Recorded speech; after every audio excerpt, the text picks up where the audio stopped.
Buenos días, ¿qué tal? ¿Cómo vas? Second in the standings, it has been a near-perfect start for defending champions Real Madrid. Buenos días. ¿Qué pasa? Todo bien.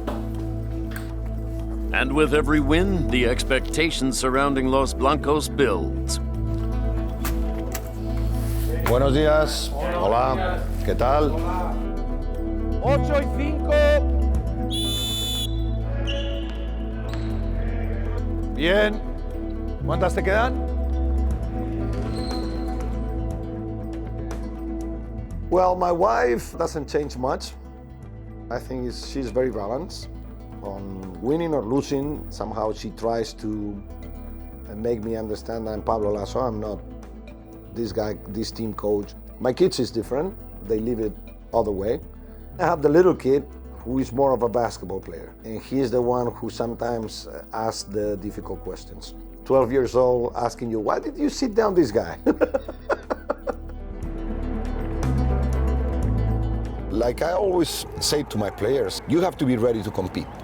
It's a great club, a lot of expectation, fans, everything. But there is only one thing that you can do, is compete. If you're able to compete every day, then everything will come later on. And we know that everybody is ready to beat Real Madrid, of course.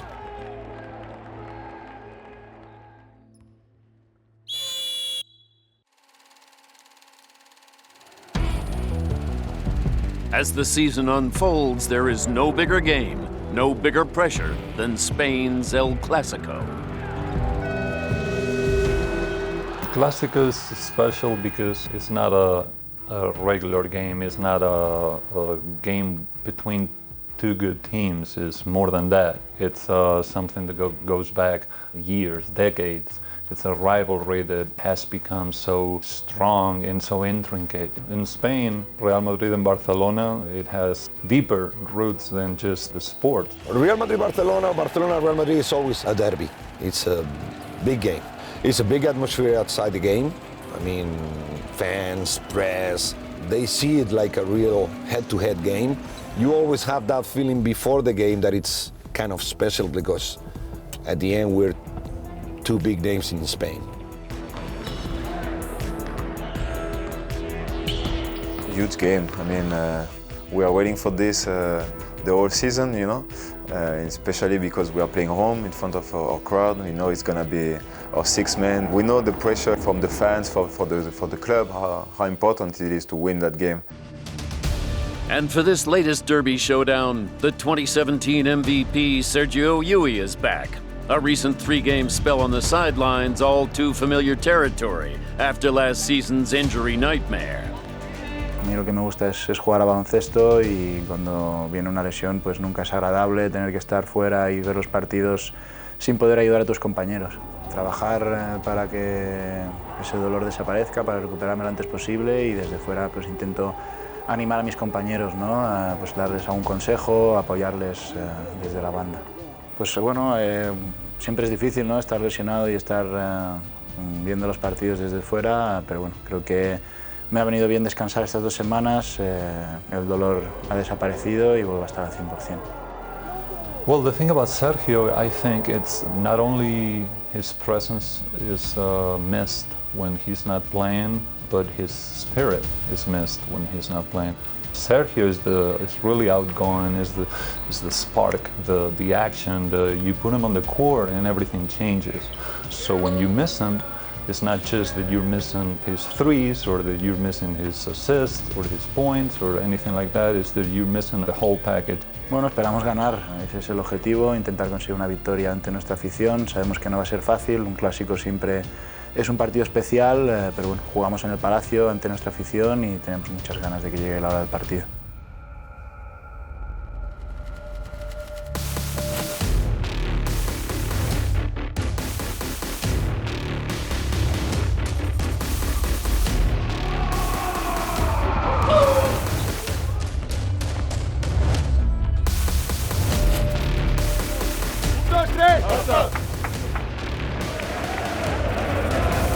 Of two Spanish giants for a world-renowned sporting occasion. It's called El Clásico.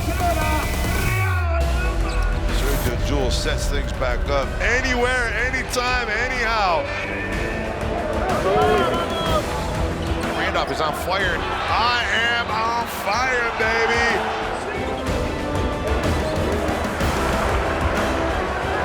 Madrid is just pouring it on right now.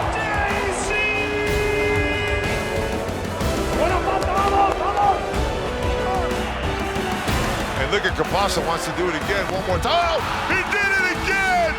He did it again! Are you kidding me? Llull going to the basket, can't find anybody, finds off to Coser. Coser with the left hand. Nice move by Coser, are you kidding me? With the double pump, Coser coming right at me.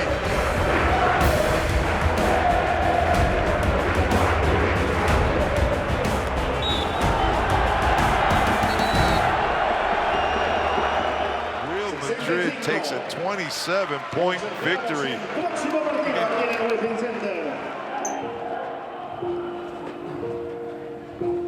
As a coach, you never see the game won, and I didn't want to somehow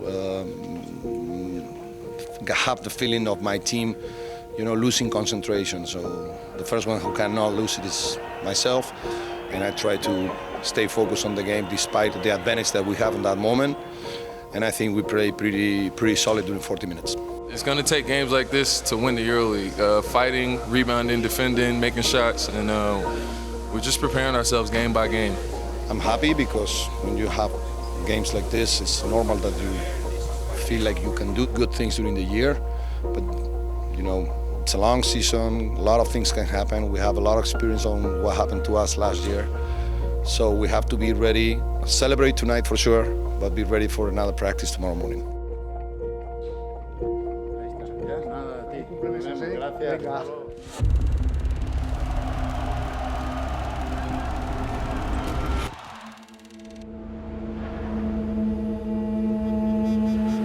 Istanbul, where Europe and Asia collide. A heady blend of tradition and modernity. A basketball paradise. And now home to Fenerbahce Beko Istanbul's latest arrival. Let's go. It's been a sensational introduction for Frenchman Geoffrey Laverne. A 15-1 start, Fener's best ever in the competition. For sure, every team want to beat us this season, especially now we beat CSK and Real. And also the team have probably less pressure to play against us, so they play with more confidence. Bravo, Gigi, good.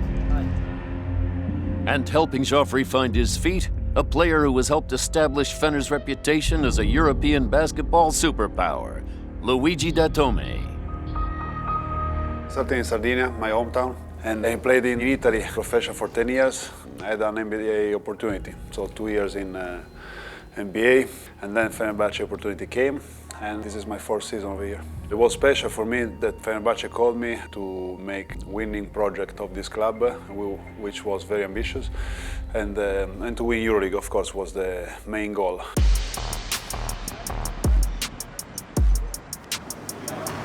On an unprecedented winning streak, sitting clear at the top of the standings, Fenerbahce have big ambitions. We never had a meeting and say, okay, our goal is to win EuroLeague. We don't need to do this because everybody knows that it's the main goal. League leaders Fenerbahce Beko Istanbul taking on Kirobet Baskonia Vitória Gisteiz here tonight. I'm thinking about this, I don't know, every time I play basketball I come to practice because this is what is pushing me. Without this, I don't know if I will have the same wish to play basketball. Matt Janning for three, hits his second triple. Jennings, do. Every day you just step on the court and you see all on the roof, and you see them, they have won one time, 4 times Final Four, so you just want to make part of this. Siobhan Shields providing the early Spanish spark. 3 times. To Thomas, can't hit the three, but Nelly with the monster putback. Everybody wants to beat us because we are a very big, good team in Turkey, but also EuroLeague. So really, you cannot relax. How many times, Simo? How many times? How many? What is the problem? We did something very good in the last 3 seasons, let's say, that I'm here, and we are trying to keep on to achieve this target. But we know also that nothing is granted. Nobody is giving anything to us for free. Everything we did, it was great, but it's in the past. Hitman Hilliard looking to gun down the streak. Baskonia back within a whisper. I think we have a pretty good mentality on that, to almost delete the past success and really be focused on the next. Not because we're Fenerbahce, we're gonna win easy. No, we need to grind it really every day. Fenerbahce look as though they're going to see this one through. Of course, you feel the love in the arena, but also in the street. In such a big city, everybody knows us. And we want also to achieve every year something more, and this is what the sports is about. It's special to be part of this group of guys. A 12th straight win for the EuroLeague standard setters, Fenerbahce Beko Istanbul.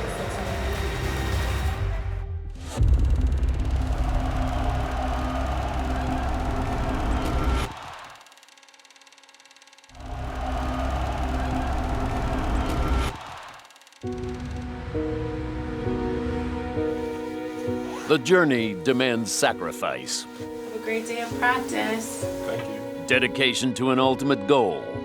It can involve moving across continents to unfamiliar lands. On my way to practice right now. What I do every day, you know. Especially in the, I guess you say, the beginning part of my career where I was majority of the time alone. You know, I wasn't married, I didn't have kids. You know, like I said, a lot of times I had older teammates, so you would see them with their kids and their families and, you know, people that would come and visit them. And, you know, so around those times, you just naturally, it's a human inclination, human natural feeling that you want to be around your family around those times. But lucky enough for me, I've had great teammates. I've been in great situations where people have allowed me to kind of, you know, be an extended member of their family. When I was in Olympiacos, you know, Spinoulis knew that, you know, during the holiday times it was difficult for me, so, you know, his wife would make moussaka, so I would come over. He's been around so many years in Europe. It means that, first of all, he likes Europe and he likes European basketball, but also at the same time, it's very important people are giving him call to, you know, to explain them how he's living in Moscow, how is the organization over here. Probably how his coach also, you know, like, and sort of those stories. Thank God for technology. You know, thank God for, you know, for FaceTime and, you know, all these different, you know, things that kind of make the distance a lot shorter than it was previously. You know, I remember when I first started, there was no FaceTime. You know, you had these, you know, big bulky cameras on your computer and you would try to, you know, Skype, and the internet connection was bad.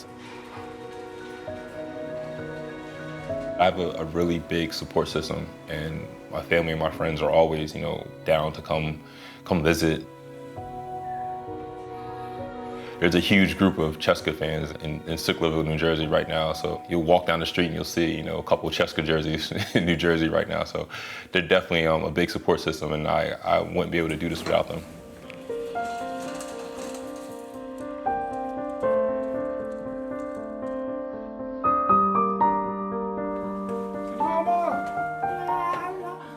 We wanted to kind of do something. We have a lot of kids and a lot of, you know, families here on our team. And we decided to do it with our fellow friends of CSKA. And instead of calling it Happy Thanksgiving, we call it Happy Friendsgiving. So it's just an opportunity for all of us to kind of get together, hang out, talk, have fun, but most importantly, eat some really good food.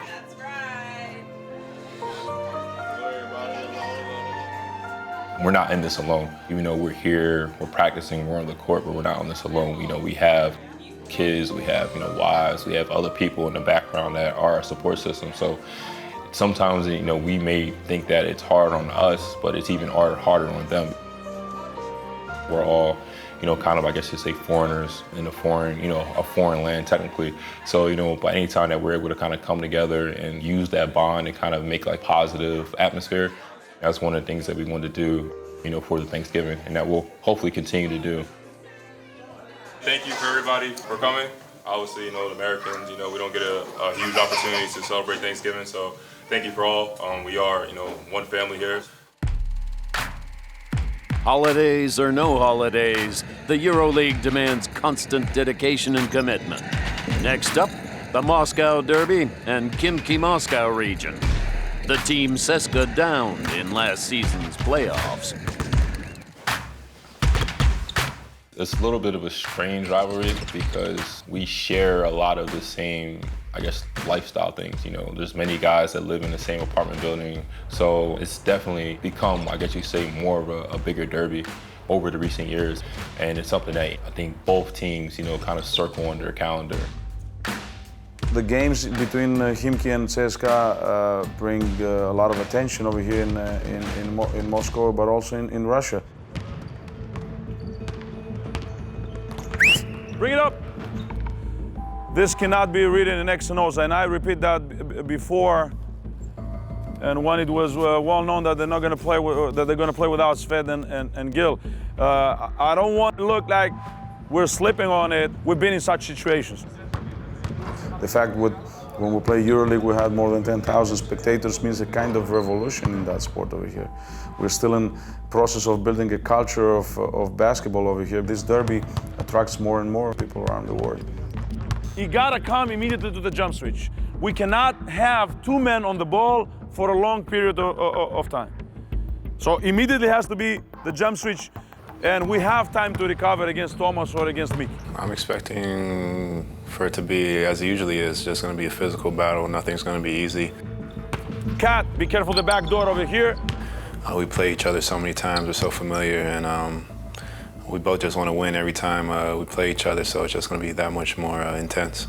Nando, you're gonna switch guards. You're staying with the big. You're staying with the beat. Bring it in, let's go.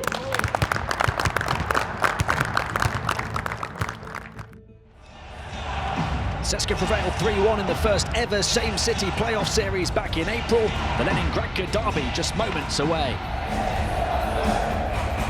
They got me, Mike. I can't curse. Another offensive rebound, the hesitation and the finish with the contact from Hines.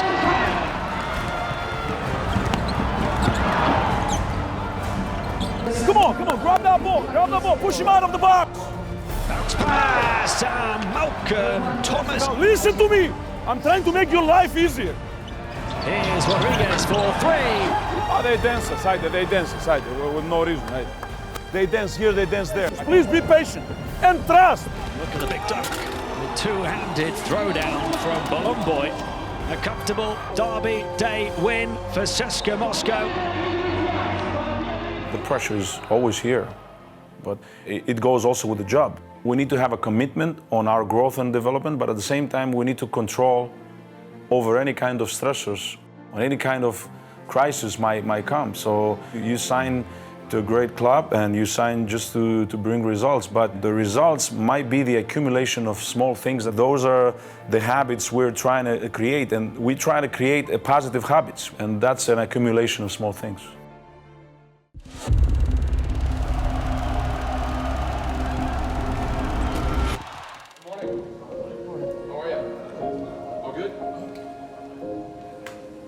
Into the second half of the season, and Olympiacos Piraeus are inching closer to the playoffs in David Blatt's first campaign at the club.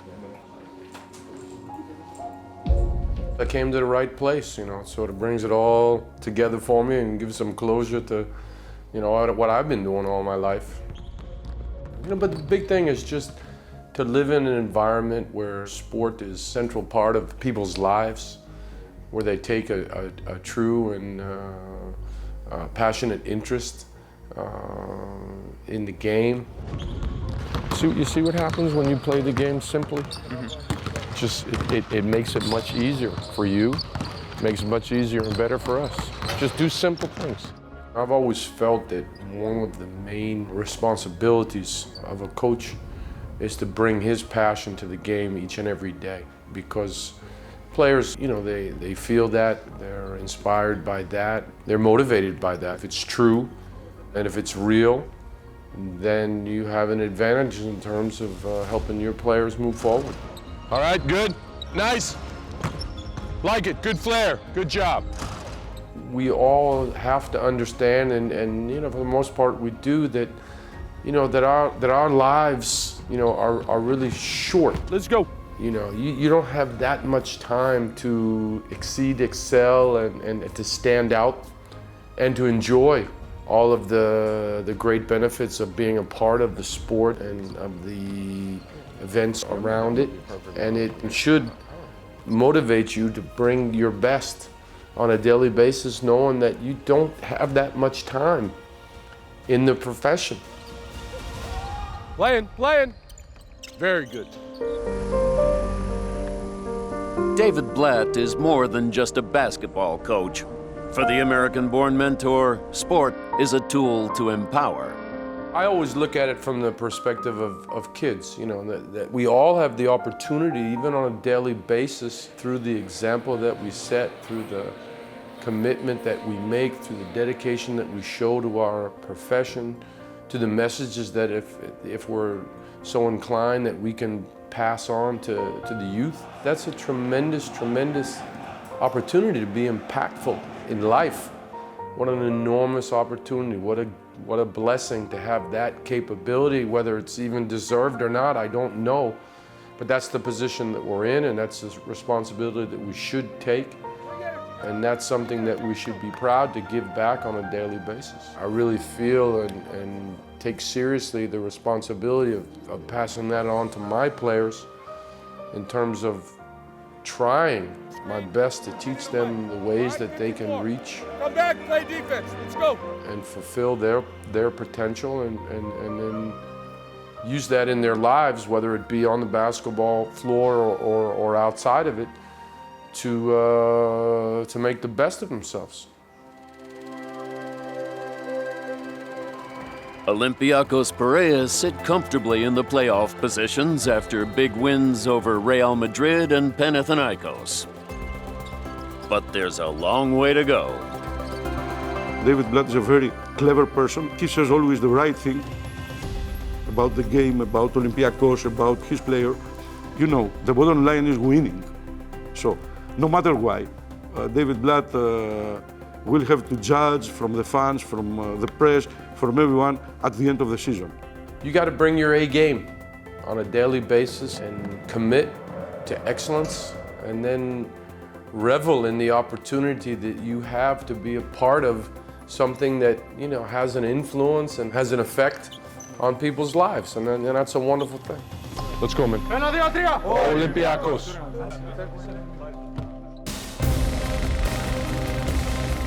Next time, we hit the road with Real Madrid as they pursue top spot in the standings. And Bayern Munich's general manager Marco Pesic gives an insight into what makes a top basketball club tick.